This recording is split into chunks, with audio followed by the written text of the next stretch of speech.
kita lihat review sedikit apa sih yang dibahas di dalam bab ini. Ini meskipun online tetap aktif ya. Nanti kalau saya tanya silakan jawab. Kalau dirasa terlalu cepat atau ada yang mau ditanyakan langsung potong aja, langsung bersuara saja, tidak masalah. Jadi di bab ini ada 6 yang akan kita bahas. Mulai dari yang pertama, gaya antar molekul. Kemarin minggu lalu sudah kita review ya. Ada apa saja gaya antar molekul, bagaimana urutan kekuatannya. Karena gaya antar molekul ini akan mempengaruhi pembentukan larutan. Mana larutan yang akan, mana campuran zat yang akan saling larut, mana yang akan tidak. Itu bisa dilihat dari gaya antar molekul apa yang harus diputuskan dan yang akan terbentuk ketika kedua zat itu bercampur. Ini sudah kita bahas, nanti kita lihat review sedikit. Lalu yang kedua, ini juga sudah ya, kemarin kita rasanya sampai sini. Kalau menentukan kalor pelarutan atau delta H solution, nilainya itu bisa sama dengan 0, yang berarti larutannya bersifat ideal, kemudian bisa negatif, bisa positif.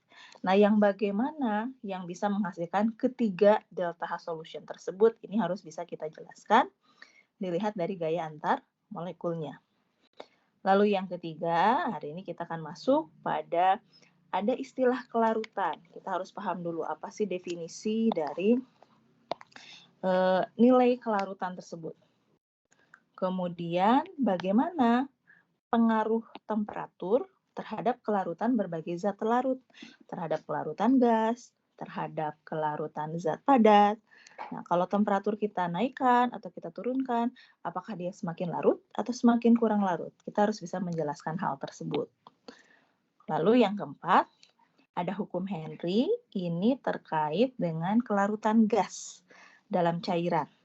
Ya, hubungannya dengan tekanan gas. Kemudian yang kelima, kita akan belajar 4 satuan konsentrasi ya, ada persen massa, molaritas, dan fraksi mol.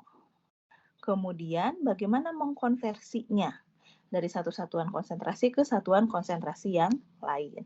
Nah, dari sini kalau kita sudah mahir bagaimana mengkonversi satuan, kita bisa aplikasikan pada sifat koligatif. Ada 4 ya, kemarin sudah kita singgung. Ada penurunan tekanan uap larutan, ada penurunan titik beku, peningkatan titik didih, dan tekanan osmosis.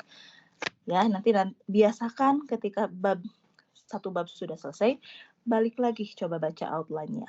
Bisa nggak kita menjelaskan dengan kata-kata sendiri apa sih yang dipelajari di dalam bab tersebut? Atau lebih detailnya, lihat dari tujuan pembelajarannya. Bisa nggak kita menjelaskan, nih ada 6 poin juga, bagaimana gaya antar molekul itu mempengaruhi proses pelarutan. Pelarutannya macam-macam, ada padat dalam cair dalam cair, ada gas dalam cair. Bagaimana pengaruh gaya antar molekul tersebut? Kemudian, berapa delta H solution-nya atau bagaimana perubahan energinya? Apakah tidak ada perubahan entalpi, deltanya 0 atau lebih dari 0 atau kurang dari 0? Kalau dua zat apapun itu, mau dia polar non-polar, mau polar-polar, non-polar, membentuk larutan. Kita sudah bisa menjelaskan belum dengan kata-kata sendiri ya? Lalu yang ketiga, nah di sini ada zat terlarut gas, ada zat terlarut padatan. Bagaimana pengaruh temperatur kalau kita naikkan? Karena pengaruhnya ini berbeda ya. Dan dalam suatu pelarutnya apakah pelarut air atau pelarut organik? Ya, sudah bisa belum menjelaskan? Nanti setelah akhir bab ya. Kemudian menggunakan hukum Henry, ini ada persamaannya. Lalu melakukan perhitungan ya yang melibatkan persamaan hukum Henry tersebut. Kemudian yang kelima, nah apa definisi dari persen massa? Caranya bagaimana? Berarti misalnya massa zat terlarut dibagi massa larutan kali 100% dan lain sebagainya. Ini harus bisa kita jelaskan. Lalu bagaimana cara mengkonversinya? Nah, terakhir kita harus bisa melakukan perhitungan ya. Menggunakan hukum Raoult atau penurunan tekanan uap, penurunan titik beku, peningkatan titik didih, tekanan osmosis, baik untuk larutan elektrolit maupun non-elektrolit. Ya, ini kurang lebih review dari apa yang kita pelajari dalam bab ini. Kita lihat dulu sekilas 2 bagian yang sudah kita bahas.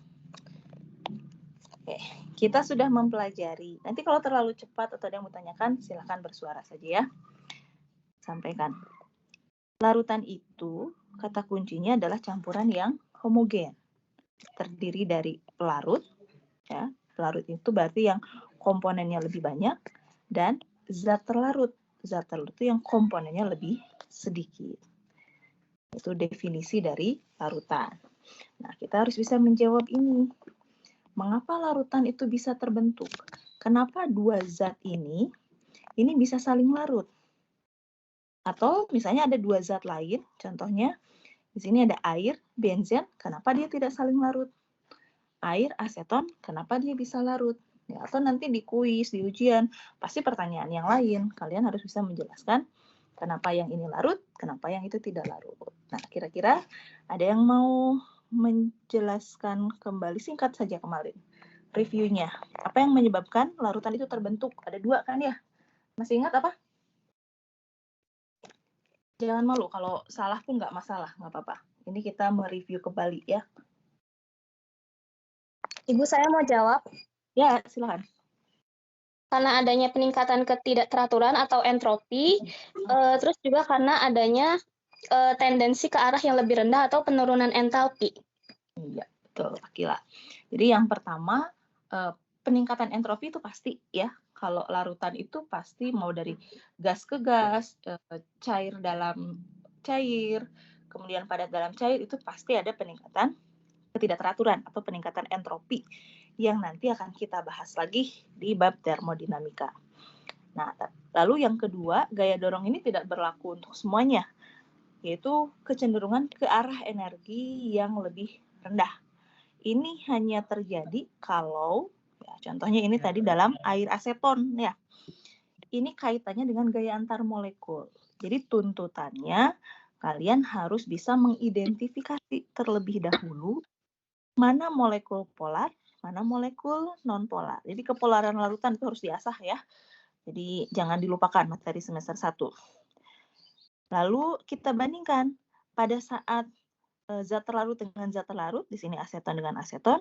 Aseton molekul polar, jadi dia punya dipol-dipol gaya antar molekulnya. Kemudian air dengan air ini ada ikatan hidrogen. Jadi ketika dia dalam keadaan terpisah, ikatan hidrogen ini lebih kuat ya dibanding dipol-dipol. Nah, tapi kemudian ketika bercampur, terbentuk ikatan hidrogen antara aseton dengan air. Padahal ketika aseton dengan aseton saja itu dipol-dipol. Tapi ketika bercampur, ikatan hidrogen lebih kuat. Nah, karena ketika bercampur itu terbentuk, nah tadi kan rasanya ada ya di soal review, pembentukan ikatan, apakah itu nanti dalam aplikasinya ikatan kovalen, atau pembentukan gaya antar molekul, itu selalu melepaskan kalor. Nah, karena ini ikatan yang dibentuk itu semakin kuat, ya, ikatan hidrogen lebih besar dibandingkan dipol-dipol, maka pada proses pencampuran ini entalpinya sangat turun. Jadi tahap pemutusan dua zat ini lebih kecil jadinya energi yang diperlukannya dibandingkan energi yang dilepaskan ketika dua zat ini bercampur. Makanya ada penurunan ke arah energi yang lebih rendah. Tapi bukan berarti nanti kita kan sudah kenal ada yang delta H-nya tidak berubah, 0. Itu yang kita sebut sebagai larutan ideal. Ya. Tapi ada juga yang masih bisa larut, tapi perlu energi. Ya, itu masih bisa karena faktor atau gaya dorong pembentukan larutannya adalah peningkatan entropi. Ya, itu sudah kita bahas. Tapi nanti kalau ada yang mau ditanyakan lagi, silahkan sampaikan saja. Nah, dengan penjelasan yang sama dari gaya antar molekulnya, kita juga bisa menjelaskan, oh, benzen tidak larut dalam air. Benzen dengan benzen, ini molekul non-polar, berarti hanya dispersi London. Air dengan air, ikatan hidrogen. Lalu ketika benzen ketemu dengan air, ini dipol dari molekul polar air, dipol terinduksi dari benzen. Nah, karena ikatan hidrogen ini kuat, jadi air itu cenderung tetap bersama dengan air dibandingkan dia harus berinteraksi melalui dipol-dipol terinduksi. Akibatnya ini akan menjadi dua cairan yang tidak saling larut, ya. Lalu bagaimana dengan gas? Nah, minggu lalu sudah disinggung. Kan larutan itu tidak hanya wujud cair, padat, tapi juga gas. Bahkan gas selalu membentuk larutan, ya. Nah, kenapa gas apapun itu tanpa kita tahu, tanpa kita melihat identitas gasnya apa, kalau dicampurkan pasti membentuk campuran yang homogen. Karena kita sudah mempelajari di semester 1. Gas ideal itu gaya antar molekul diabaikan. Gas nyata itu pun gaya antar molekulnya sangat kecil. Bisalah kita abaikan relatif terhadap fasa padat maupun cairan.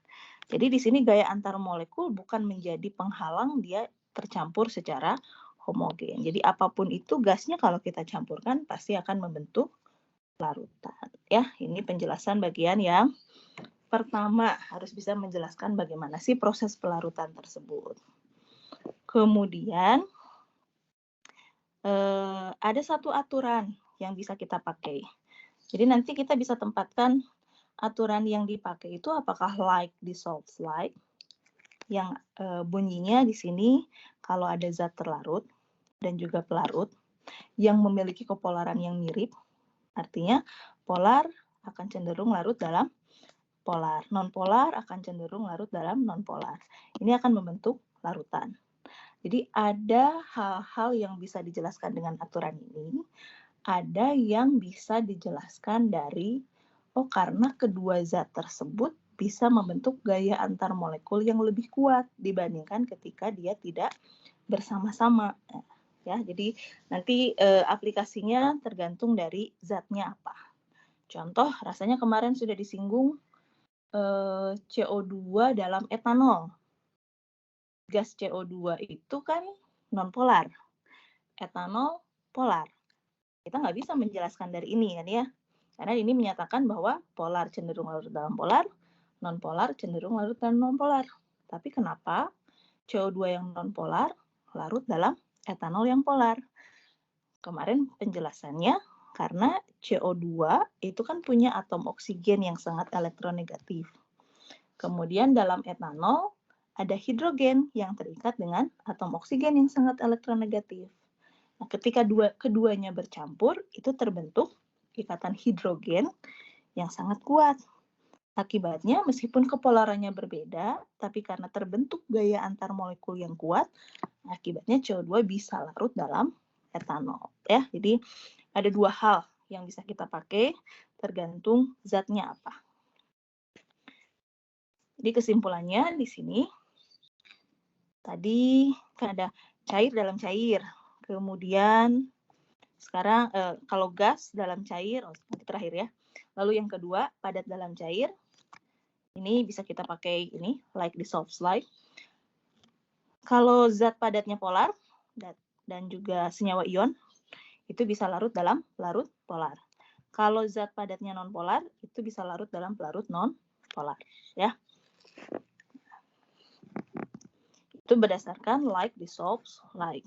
Tapi kalau kita lihat dari gaya antar molekul, ini juga bisa kita jelaskan kenapa senyawa ion lebih cenderung larut dalam pelarut air, bukan dalam pelarut polar. Karena di sini senyawa ion itu dikelilingi oleh molekul air, ini ya, melalui gaya antar molekul yang saya tandai putus-putus ini. Gaya antar molekulnya apa? Lihat siapa yang bereaksi. Siapa yang berinteraksi? Di sini ada ion, ya. Kemudian ada molekul polar. Molekul polar punya dipol. Nah, kenapa senyawa ion bisa larut dalam air? Karena di sini ada gaya tarik ion dipol yang bisa mengatasi gaya tarik ion-ion di dalam padatan kristal tersebut. Makanya proses pelarutan ini terjadi. Nah, air juga bisa melarutkan senyawa polar. Contohnya, di sini kita punya glukosa atau gula ya. Nah, di sini kita lihat dari strukturnya. Glukosa itu punya banyak gugus OH. Akibatnya, dia bisa membentuk ikatan hidrogen dengan air. Itu kalau kita lihat dari gaya antar molekul yang terbentuk. Kenapa dia bisa larut dalam pelarut air yang polar? Atau kalau dilihat dari like di slide, ini glukosa, ini senyawa polar, meskipun dia tidak terionisasi. Artinya ada pemisahan muatan, sebagian muatan parsial positif, sebagian muatan parsial negatif. Nah, muatan parsial positif akan dikelilingi oleh pelarut air melalui atom oksigen. Muatan parsial negatif akan dikelilingi oleh pelarut air melalui atom hidrogen dalam air sampai akhirnya. Yang ini berupa gumpalan molekul polar, nanti lepas, mirip seperti ini ya. Kalau kita bayangkan dari ujung dicopoti sampai akhirnya semuanya dikelilingi oleh pelarut air ya.